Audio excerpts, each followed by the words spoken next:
और इस दुनिया में सबसे बड़ी खुशनसीबी मैं तुम्हें बताता हूं, उस मनुष्य से खुशनसीब कोई नहीं है, भाग्यशाली जिसके गुरु जिंदा है, जो शरीर में कभी भी तुम्हें मर्म बता सकते हैं।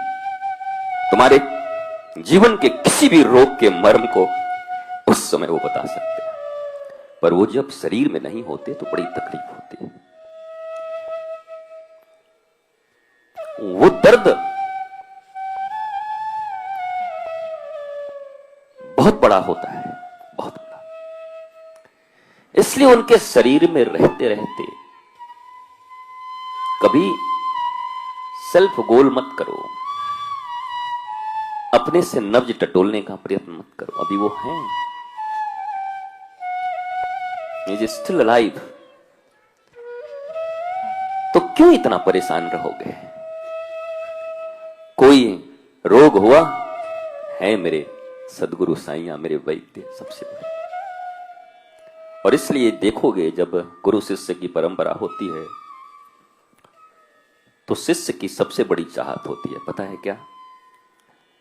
कि आप युग युगांतर तक इसी शरीर में रहिए, आप कहीं मत जाना।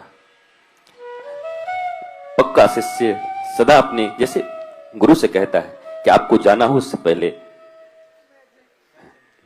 मेरा दम ही निकल जाए, राधे तेरे गुरुवर तेरे चरण, तुम सामने हो मेरे और मेरा दम ही निकल जाए। इस बात का क्या अर्थ है? क्या कहना चाहते हैं इस बात का? इस बात का क्या मतलब है? मतलब तुम रहना, एक दिन तो उम्र होगा, 70 साल ही हो, 80 साल हो जाए, पर ठाकुर मैं तुम्हारे सामने चला जाऊं, क्योंकि मुझे कहीं से फिर मर्म ढूंढने की जरूरत न पड़े। तुम जब तक हो, मेरे हर रोग का मर्ज, हर मर्ज की दवा, हर मर्म को जानने का एक अधिकार तुम्हारे पास है और ज्ञान तुम्हारे पास है।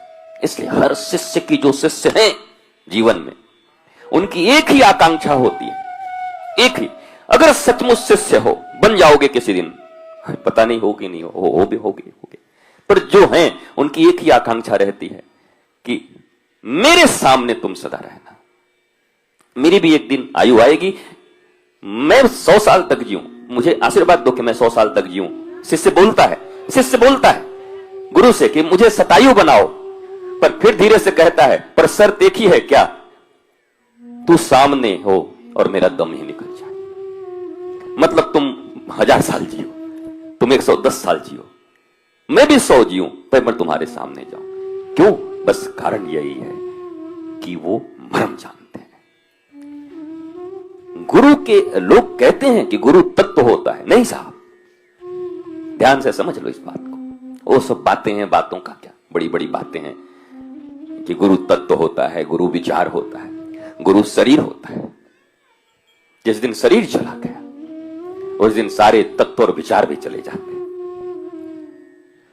वो समय तुम समझ नहीं पाओगे, जैसे सारी कायनात तुम्हारे लिए खाली हो गई, कुछ नहीं बचता उनके जाने के बाद। अब ये शरीर है, माया है, जी लेते हैं, पर जिस मर्म के लिए और जिस आनंद के लिए जीना है वो कठिन हो जाता है।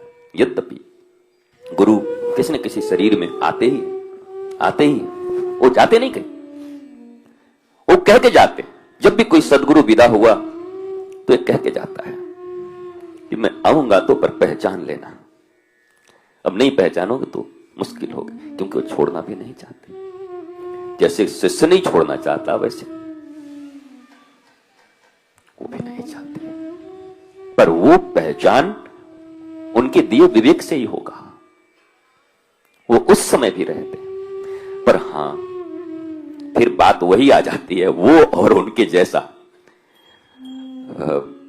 तुम मम प्रिय भरत सम भाई, आप मेरे गुरु जैसे हैं और मेरे गुरु हैं, बात तो हो जाती है, मामला बन जाता है। इसलिए